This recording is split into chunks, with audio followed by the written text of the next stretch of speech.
Kaibigan, nandito kami sa Bamboo Eco Park today. Iba na namang lugar dito sa Baguio City. Where I'm still here.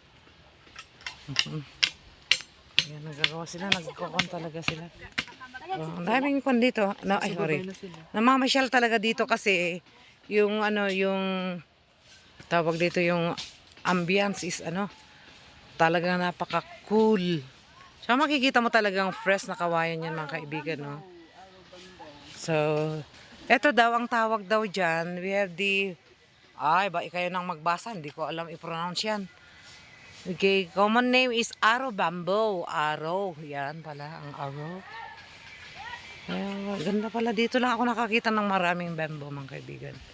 Ito naman, the name this one is Moso Bamboo.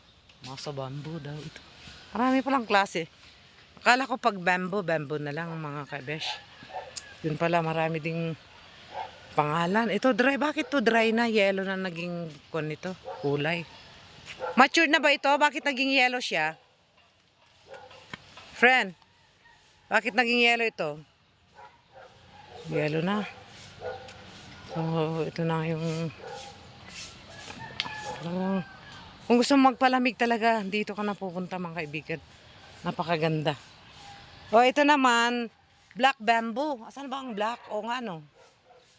Black bamboo. Ito pakita ko sa inyo mga pamare. Yun nga, nagbo-black nga siya. Pag yung nagmamatured na siya, doon, yun sa likod.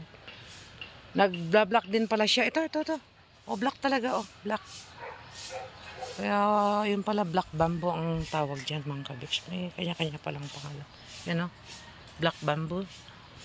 Phyllotasis nigra. Nigra is black, no? Oo nga naman. Yung nigra is black.